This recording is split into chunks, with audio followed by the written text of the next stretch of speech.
It started as one of those quiet mornings where everything feels deceptively normal. The fog was still lifting from the small creek that cut through the back of my property, the air cool and heavy with the smell of wet earth. I stood by the old wooden bridge that spanned the creek, sipping coffee and admiring the view. It wasn't much to look at: weathered planks, a simple handrail, nothing fancy, but it had been part of my land for as long as I could remember. That bridge connected my property to the neighborhood beyond, a neatly organized collection of identical houses run by the most controlling Hoa in the county. Technically, that bridge was their shortcut to the main road, but legally, it was mine. My land. My bridge. I'd let them use it for years out of courtesy, never charging tolls or complaining, figuring it wasn't worth the hassle. I should be known better. The trouble started when I got a letter from the Brook Hollow Estates Hoa, printed on fancy paper with their logo in gold ink. It said they'd be conducting repairs and upgrades to community access infrastructure and would temporarily close the private access bridge for maintenance. I laughed out loud when I read it. Private access bridge? They made it sound like they owned the thing. I called the number on the letter and asked what they meant by maintenance. The woman on the phone, polite but condescending, told me that the Hoa board has voted to remove the unsafe bridge structure and replace it with an approved design. I paused. You mean my bridge? I asked. The one on my property. She hesitated for just a second before saying, according to our maps, the bridge is part of the neighborhood's shared access. I could hear the smugness in her voice. No, I said, your maps are wrong. I own that land and everything on it. She gave a little laugh and said, sir, our association doesn't make mistakes, and hung up. 2 days later, I heard the noise. Chainsaws, hammers, the rumble of heavy machinery. I walked down the path toward the creek and stopped dead in my tracks. There were 4 construction workers and 2 men in reflective vests tearing apart the bridge. The handrails were already gone, the planks stacked on the bank like firewood. Standing nearby, arms crossed and sunglasses perched on her nose, was the Hoa president herself. She was a tall woman in a white blouse and khaki pants, looking more like a real estate agent than a neighbor. I approached slowly, my jaw tight. What the hell do you think you're doing? I called out. She turned, smiling politely, as if she'd been expecting me. Good morning, she said cheerfully. We're finally getting rid of this old hazard. It's been an eyesore for years. This is my bridge, I said firmly.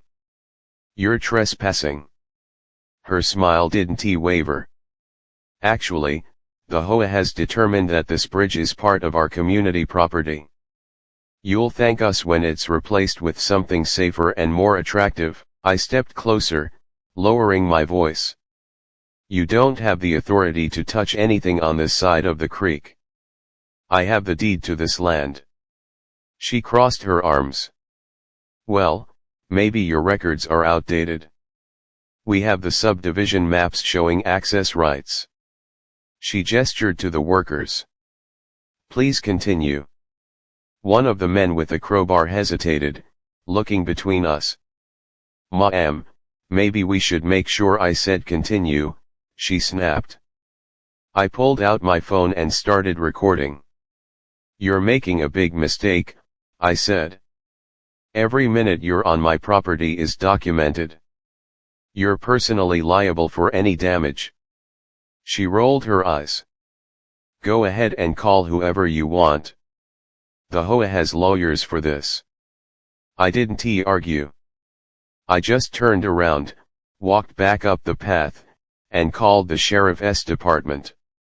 When the deputy arrived about 30 minutes later, the workers had nearly finished removing half the bridge. The Hoa president was standing there like a proud general, giving orders. The deputy, a calm man in his 50s, stepped out of his car and asked what was going on. I explained that these people were tearing down my bridge without permission. The Hoa president jumped in before I could finish. "This bridge is community property," she said quickly. "It's unsafe, and we've been planning this replacement for months." The deputy nodded slowly, looking between us. "Do you have documentation proving ownership?" she asked her. She handed him a binder full of papers, most of them glossy Hoa documents filled with logos and signatures. Then he turned to me. "And you?" I handed him a copy of my deed, clearly showing the parcel boundaries including the entire section of land with the bridge marked on it. He compared the two sets of papers for a moment, then looked at her. "Ma'am, this bridge is on his property. You can't be doing this without his permission." Her confidence cracked just slightly. "That can't be right," she said. "Our community has used this bridge for years." "That may be true," the deputy said, "but use doesn't equal ownership. If he says you're trespassing, you need to leave until this is sorted out legally." She opened her mouth to argue, but he cut her off. "Now."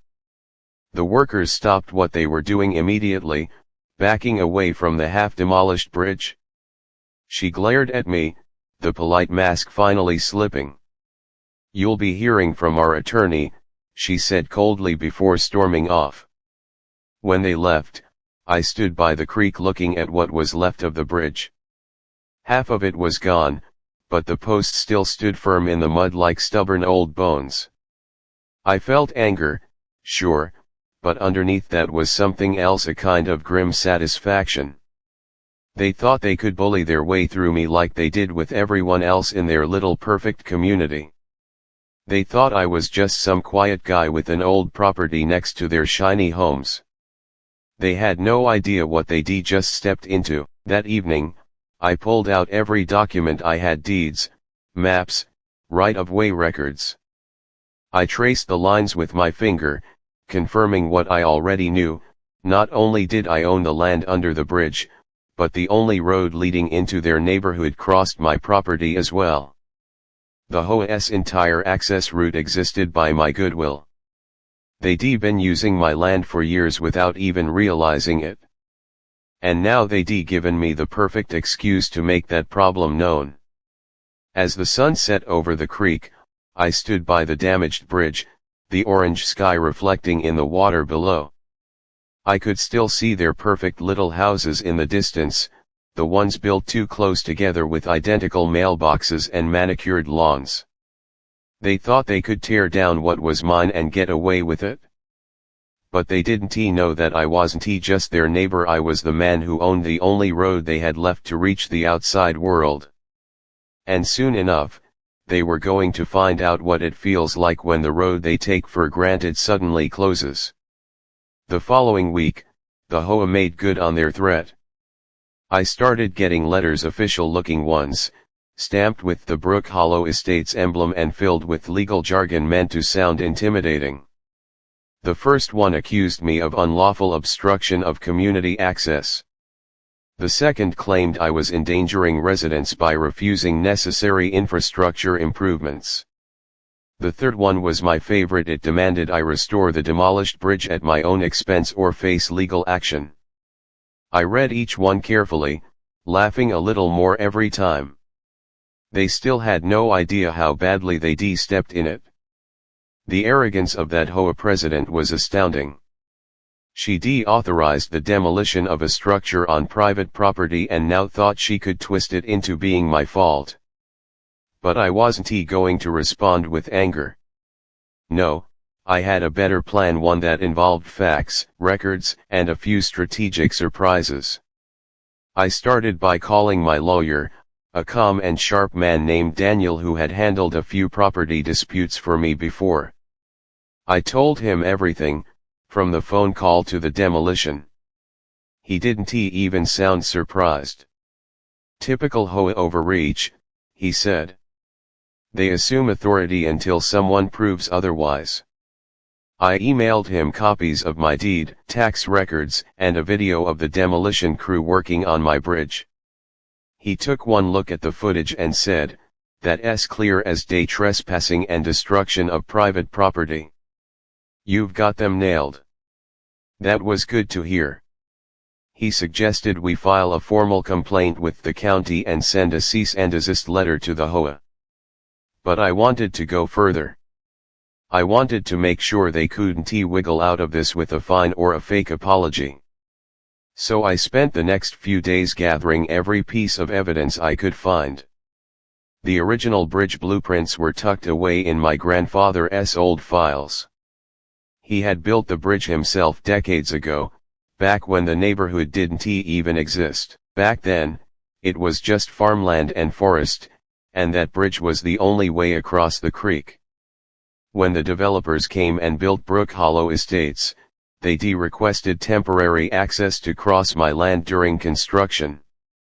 I found the agreement an old, faded document signed by the developer and my grandfather stating clearly that access rights expired once the construction was complete.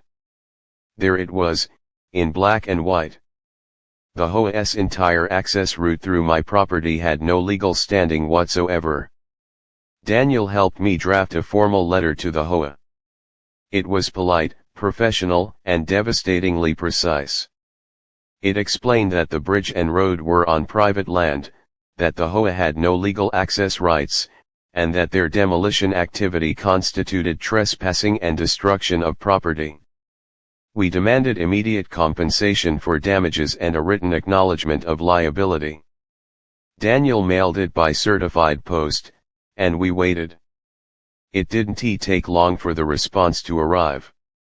The HOA's lawyer probably paid far too much for his own good, sent a defensive letter claiming the HOA had historical use rights. That made me laugh. Historical use wasn't a legal argument, it was desperation wrapped in fancy words.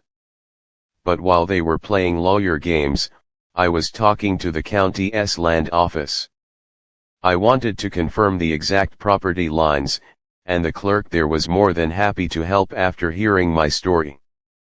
When we pulled up the official records, it got even better. Not only did I own the bridge site and the road leading to it, but the HOA had actually paved part of their main access road directly onto my land years ago without any easement filed. They basically built their entrance through private property and never bothered to check. I asked the clerk if that made it a legal encroachment, and she nodded.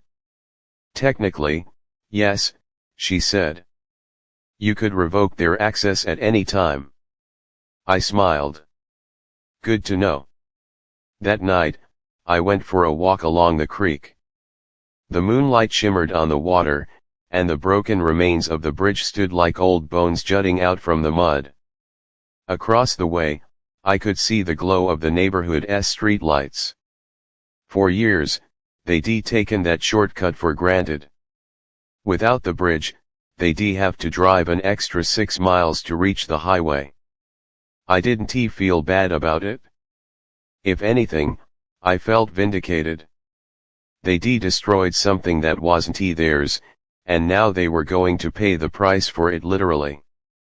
A few days later, I got a call from Daniel. "You'll like this," he said. "Their lawyer's asking if you'd be open to mediation."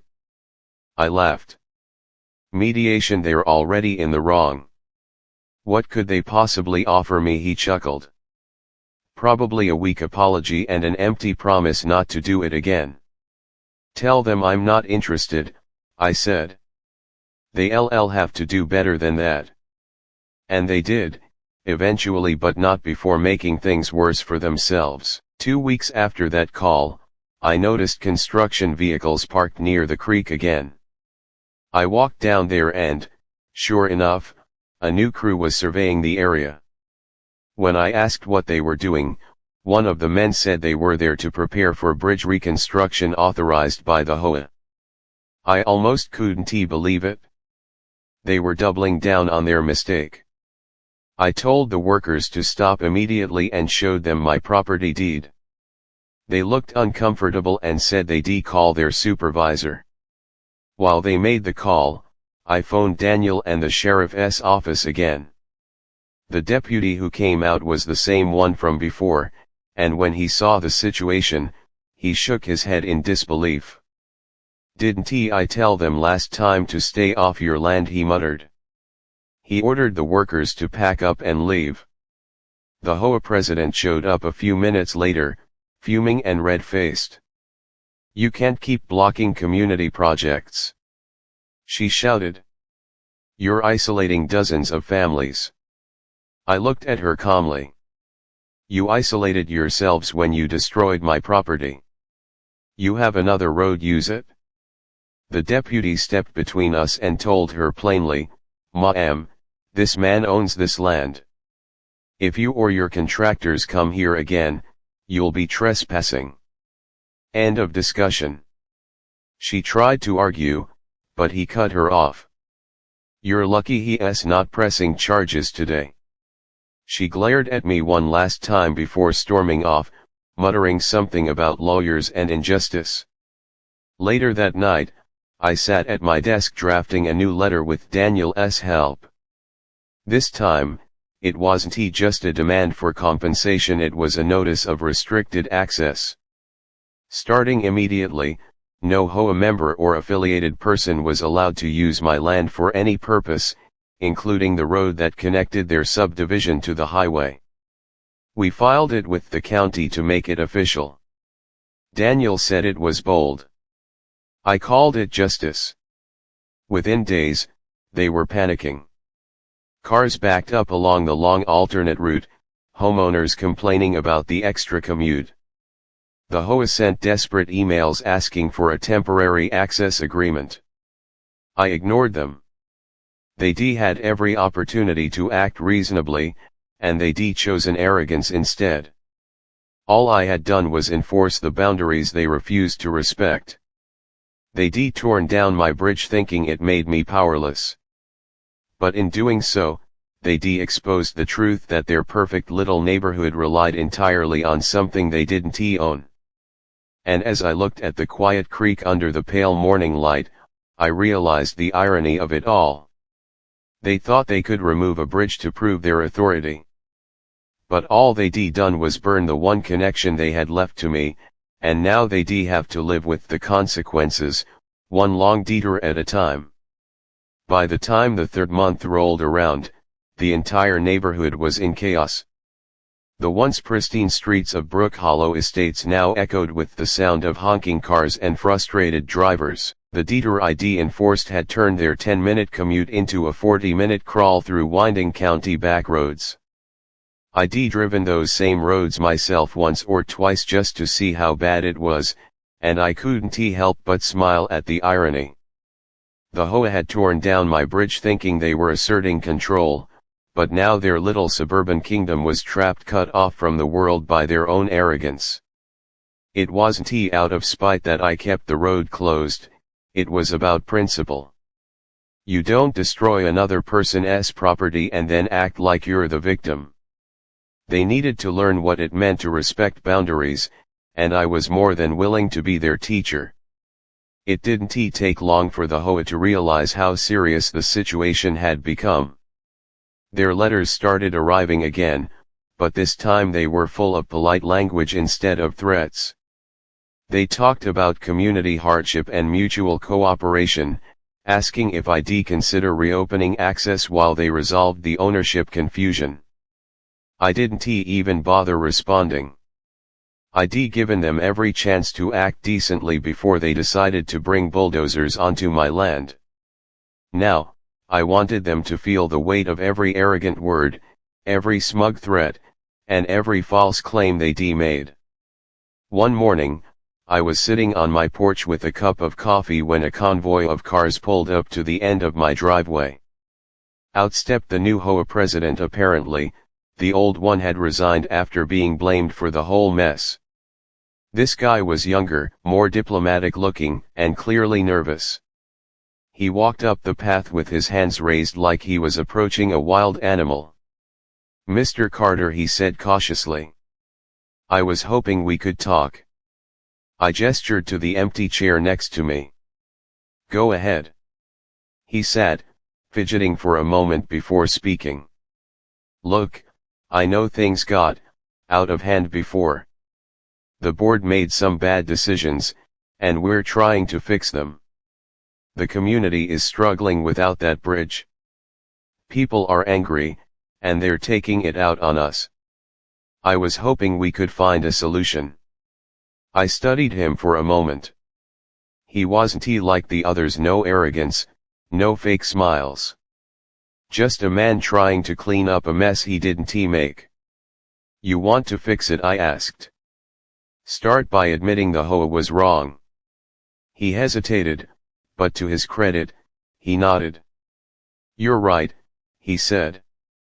We shouldn't have touched the bridge. That was your property, and we overstepped. It was the first honest sentence I'd heard from anyone in that neighborhood. So what do you want from me? I asked. He exhaled. We'd like to rebuild the bridge at our expense, under your terms. If you allow access again, we'll sign whatever agreement you want. Easement rights, maintenance contracts, whatever it takes. I leaned back in my chair, thinking it over. You know, I said slowly, I could press charges. I could taken you all to court for destruction of property, trespassing, and unauthorized construction. But I didn't. You're lucky I decided to handle this quietly. He nodded again. I know. That's why I'm here. We want to make it right. I stood up and motioned for him to follow me. We walked down the path to the creek. The air was cool, the water running low after a long dry spell. The remains of the old bridge still jutted out of the mud, splintered and gray. He looked at it and shook his head. They really screwed this up, he muttered. Yeah, I said, they did. I turned to him. You want to rebuild it, fine. But there are conditions. I pulled a folded document from my jacket pocket. It was something Daniel and I had been drafting just in case this moment came. I own the bridge, the road, and the land around it. You can lease the access for 10 years at market value. The Hoa will be responsible for all maintenance, and you'll cover every cent of the damages from the demolition. If you agree, I'll let you rebuild. If not, the road stays closed. He read the paper carefully, his eyes darting over each clause. This is reasonable, he said finally. I'll take it to the board. 2 days later, he called to say the board had voted unanimously to accept. The following week, construction crews arrived, but this time, they came with permits, supervision, and my explicit approval. I watched from my porch as they rebuilt the bridge plank by plank, this time stronger and safer than before. There was something deeply satisfying about it, seeing them fix what their own arrogance had destroyed. Every day, workers waved to me respectfully, careful not to step beyond the property lines I'd marked with bright orange stakes. It was funny how polite people became once they realized who actually owned the ground they walked on. When the bridge was finally complete, the new president invited me to a small thank you gathering at their clubhouse. Part of me wanted to decline, but Daniel said it would be a good idea to show up, if only to make it clear that I wasn't holding a grudge. So I went. The atmosphere was awkward at first. Some people avoided eye contact, clearly embarrassed by how things had gone down. Others offered polite smiles and handshakes. The new president gave a short speech about rebuilding not just a bridge, but trust. It was corny, but sincere. When he handed me the first rent check for the access lease, a ripple went through the crowd, half disbelief, half acceptance. The Hoa that had once tried to control everything now paid me just to use the road they thought they owned. As the weeks went by, things settled into a strange kind of peace. The bridge stood strong, the cars flowed smoothly again, and the Ho learned to stay in their lane literally and figuratively. Sometimes, I'd see the new president driving across the bridge, always slowing down to give me a respectful nod. I'd nod back. We didn't need to speak, we both knew how far things had come. Every month, like clockwork, a check arrived in my mailbox for the access lease. I kept the first one framed in my office, a small reminder of what happens when people forget who actually holds the power. One evening, as the sun dipped low over the creek, I walked out onto the bridge. The water glimmered gold beneath the planks, and I could hear the faint sound of laughter drifting from the neighborhood beyond. I leaned on the railing and thought about how easily all of this could have been avoided if they'd just asked. That was the real irony, they'd brought all this on themselves by refusing to respect a simple boundary. Now they lived with it, month after month, in quiet acknowledgement of their mistake. When I turned to head back home, a couple walking their dog waved at me from the far side. The man called out, "Thanks for letting us use it again." I smiled and waved back. "Just treat it with respect," I said. He nodded earnestly. I walked home feeling lighter than I had in months. The bridge wasn't just rebuilt, it had become a symbol of something bigger. I hadn't just regained control of my property, I'd reminded an entire community what happens when you underestimate the wrong person. They tore down my bridge, but in the end, I built something stronger than wood and nails. I built the lesson they'd never forget.